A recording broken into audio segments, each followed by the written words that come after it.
Hello guys, welcome back to our channel. आज हम बात करेंगे NIS board on demand exam को लेकर के। जी हाँ दोस्तों, ऑन डिमांड का जो एग्जाम है वो स्टार्ट हो गया है दोस्तों, जो कि आज से 2 जून से स्टार्ट है और सितंबर एंड तक चलने वाला है। अगर आप लोगों ने भी ऑन डिमांड के अंदर अपना एडमिशन करवा रखा है तो ये वीडियो काफी इंपॉर्टेंट होने वाला है। प्रैक्टिकल कब होगा, पेपर में कौन कौन से क्वेश्चन आने वाले हैं, ठीक है ना, उन सारी चीजों पर हम लोग डिटेल में बात करेंगे। जब आप एग्जाम देने के लिए जा रहे हो तो कौन कौन से डॉक्यूमेंट लेकर के जाने हैं, अगर डॉक्यूमेंट आपके पास नहीं होगा तो एग्जाम सेंटर पर आपको बैठने नहीं दिया जाएगा। उन सारी चीजों पर हम लोग बात करेंगे, साथ में बात करेंगे पेपर की टाइमिंग क्या है, ठीक है ना गाइस। जिस चैनल पर नए हो चैनल को सब्सक्राइब करके बेल नोटिफिकेशन ऑन कर लो। तो चलिए स्टार्ट करते दोस्तों स्टेप बाय स्टेप, ठीक है। तो सबसे पहले जान लो कि एनआईएस बोर्ड के अंदर national institute of open schooling के दोस्तों, अगर आप लोगों ने ऑन डिमांड के अंदर अपना एडमिशन करवा रखा है, ऑन डिमांड के अंदर आप लोगों ने अपना एडमिशन करवा रखा है, चाहे आप किसी भी बोर्ड के स्टूडेंट होंगे, आपके रिजल्ट में कंपार्टमेंट आया होगा या फिर आरटी लग गया होगा या फिर आप फेल होंगे, तो एनआईएस बोर्ड के अंदर ऑन डिमांड में आप लोगों ने अपने एडमिशन करा लिया होगा, ठीक है ना गाइज। या फिर एनआईएस बोर्ड के खुद के भी स्टूडेंट क्यों ना हो, ठीक है। तो ऑन डिमांड का जो एग्जाम है जो कि 2 जून से स्टार्ट है और सितंबर एंड तक चलने वाला है। तो सबसे पहले हम लोग बात करते हैं दोस्तों बेसिक से।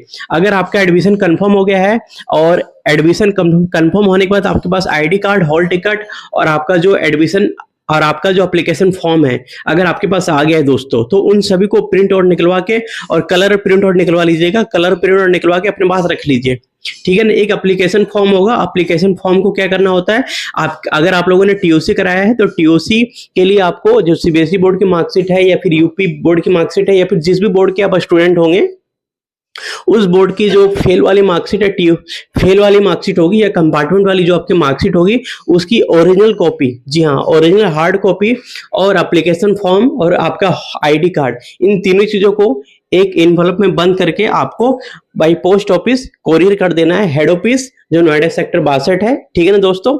या फिर अपने नियर बाई रीजनल सेंटर, आपके शहर में जो भी नियर बाई रीजनल सेंटर है वहां भी आप लोग भेज सकते हो दोस्तों, ठीक है। एडमिशन कंफर्म होने के 7 डेज के अंदर ही ये सारे डॉक्यूमेंट को भेजना होता है, ठीक है ना। और अभी क्या है कि सीबीएसई बोर्ड वालों का जो ओरिजिनल मार्कशीट अभी तक आया नहीं है, तो हो सकता है उनको थोड़ा डिले हो, लेकिन आप लोगों को बिल्कुल भी टेंशन लेने की जरूरत नहीं है। अगर आपका मार्कशीट डिले होता है तो कोई बात नहीं, जैसे ही आपके मार्कशीट आएगा अब तुरंत वो मार्कशीट को अपने रीजनल सेंटर या फिर हेड ऑफिस नोएडा सेक्टर 62 आप भेज सकते हो, ठीक है गाइस।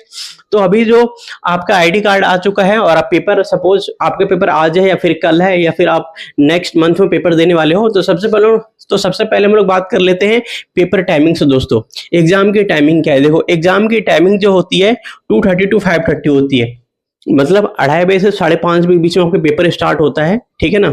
सेंटर पर आपको 1 घंटा पहले, 1 आवर पहले आपको एग्जाम सेंटर पहुंचना होता है दोस्तों, क्योंकि बच्चे काफी सारे होते हैं। तो एग्जाम सेंटर में जो एंट्री स्टार्ट हो जाती है वो 1:30 से 2 बजे के बीच में एग्जाम सेंटर में आपकी एंट्री स्टार्ट हो जाती है, मतलब 2 बजे तक एंट्री स्टार्ट हो जाती है। और आपके जो एग्जाम में लेट एंट्री होगी और ज्यादा मैक्सिमम 2:30 बजे से 3 बजे के बीच में होगी, उसके बाद एग्जाम में कोई एंट्री नहीं होती गाइस, ठीक है। तो आप लोग ध्यान रखो कि 2:30 to 5:30 के बीच में आपके पेपर हैं, तो 1 घंटा पहले आप लोग सेंटर पर पहुंच जाओ। अब देखो एग्जाम सेंटर में आपको क्या क्या चीजें लेकर के जानी है, एक तो आपका आईडी कार्ड मतलब एडमिशन कंफर्म हुआ होगा आपका, तो एक आईडी कार्ड आया होगा, उस आईडी कार्ड को डाउनलोड कर लेना आप लोग। दूसरा आपका हॉल टिकट होगा, हॉल टिकट के अंदर आपका सब्जेक्ट का नाम लिखा होगा, एग्जाम सेंटर का नाम लिखा होगा, ठीक है ना। सब्जेक्ट कौन, उस सब्जेक्ट का पेपर कौन सी डेट को है वहां पर मेंशन होगा गाइस, ठीक है। उसके बाद आपका आधार कार्ड और एक पासपोर्ट साइज फोटो रख लेना, वैसे रिक्वायरमेंट नहीं है लेकिन फिर भी रख लेना, क्योंकि बाद में जो आपने एडमिशन लेते टाइम आप लोगों ने ओल्ड फोटो लगा दिया होगा, काफी सारे बच्चे करते हैं और बाद में आपका फेस उससे मैच नहीं हो रहा होगा तो वेरिफिकेशन के लिए लगता है गाइस, ठीक है। तो ये सारे डॉक्यूमेंट आपको लगाने पड़ेंगे, ये सारे डॉक्यूमेंट आपको एग्जाम सेंटर में लेके जाने पड़ेंगे, कंपलसरी है 100%, ठीक है। प्रैक्टिकल एग्जाम की बात कर लेते हैं कि प्रैक्टिकल एग्जाम आपका पहले होगा या फिर थ्योरी एग्जाम पहले होगा। तो देखो सपोज आपका 2 जून को आपका पेपर है, जो कि 2 जून को आपका फिजिक्स का पेपर है दोस्तों, ठीक है। काफी सारे बच्चों का फिजिक्स का पेपर होगा, तो फिजिक्स के अंदर सबको पता है प्रैक्टिकल है। तो देखो प्रैक्टिकल तो आपका होगा टाइम पे, लेकिन आज जैसे 2 जून को पेपर है तो 2 जून को आपको थ्योरी का पेपर देने जाना है सिर्फ, ठीक है। थ्योरी का पेपर आज आपको देने जाना है। थ्योरी का पेपर 2:30 to 5:30 के बीच में आपके पेपर होंगे। जब आपके पेपर ऑलमोस्ट फिनिश हो जाएगा, ठीक है ना, जब आपके पेपर ऑलमोस्ट फिनिश हो जाएगा, मतलब पेपर आपका 5:30 बजे तक खत्म हो जाएगा, तो आपको पेपर सबमिट कर देना है। उसके बाद पेपर खत्म होने के तुरंत बाद आपको बाहर नहीं जाना है गाइस, ठीक है। आपके जो भी वहां पर टीचर होंगे, ठीक है, अपने टीचर से जाकर के एग्जाम सेंटर में, एग्जाम हॉल में जो भी आपके टीचर होंगे, उन टीचर को आपको बताना है कि आज मेरा फिजिक्स का पेपर था और इसका प्रैक्टिकल कब है, वो प्रैक्टिकल के बारे में बता दीजिए। और वो आपको एक छोटा सा स्लिप देंगे, स्लिप के अंदर आपका स्कूल का नाम, खासकर केंद्रीय विद्यालय में ही प्रैक्टिकल होता है, तो स्कूल का नाम मेंशन होगा और प्रैक्टिकल कब है वो बता देंगे। तो प्रैक्टिकल जो होता है दोस्तों, बेसिकली फ्राइडे और सैटरडे को ही करवाया जाता है। आपका अगर इस वीक में पेपर हो रहा है तो इसी वीक के फ्राइडे और सैटरडे में आपकी जो प्रैक्टिकल है वो करवा दी जाएगी। तो इसीलिए आपको ये सारी चीजें एग्जाम सेंटर पर ही पूछनी है। वैसे तो जो टीचर होते हैं पेपर के बीच में आपको बता देंगे कि जिन जिन बच्चों का आज फिजिक्स का पेपर हो रहा है, उन बच्चों का प्रैक्टिकल इस दिन यहाँ पर होने वाला है, ठीक है ना।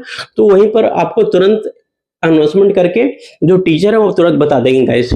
तो प्रैक्टिकल में कंफ्यूज नहीं होना है। अब देखो मैं आपको बता देता हूँ, जो थ्योरी के एग्जाम है, थ्योरी के एग्जाम में भी आपको 33% मार्क्स ला करके पास होना पड़ेगा, ठीक है ना। अगर आपको पासिंग की बात करें तो 33% मार्क्स लाओगे तभी आप थ्योरी के एग्जाम में पास हो पाओगे। वहीं पर जो आपका प्रैक्टिकल एग्जाम है, जी हाँ दोस्तों, प्रैक्टिकल एग्जाम में ये मत सोचो कि अगर नहीं पास होंगे तो चल जाएगा, पेपर में मैं पास हो जाऊंगा बिना प्रैक्टिकल के, ऐसा बिल्कुल नहीं है। प्रैक्टिकल एग्जाम में आपको 33% मार्क्स ला करके पास होना पड़ेगा। अगर आप थ्योरी एग्जाम में पास हो गए, प्रैक्टिकल एग्जाम में पास हो गए, तभी ओवरऑल पास कहलाओगे गाइस। क्योंकि प्रैक्टिकल एग्जाम में नहीं पास हुए और थ्योरी एग्जाम में पास हो गए मेहनत करके, तो फिर आप पूरी तरीके से पेपर में फेल हो जाओगे, ठीक है ना। तो प्रैक्टिकल आपके लिए जितना इंपॉर्टेंट थ्योरी एग्जाम है उतना ही इंपॉर्टेंट आपके लिए प्रैक्टिकल एग्जाम भी होने चाहिए, क्योंकि दोनों ही एग्जाम में आपको पास होना कंपलसरी है, ठीक है ना। तभी ओवर, तो ये सारी चीजें हैं दोस्तों जो कि मैंने आपको बताया है। आपके अगर और भी क्वेश्चन है तो प्लीज कमेंट कीजिए, ठीक है। तो प्रैक्टिकल के बारे में मैंने बता दिया है और एग्जाम सेंटर पर क्या क्या लेकर के जानी हुई मैंने बता दिया है, ठीक है।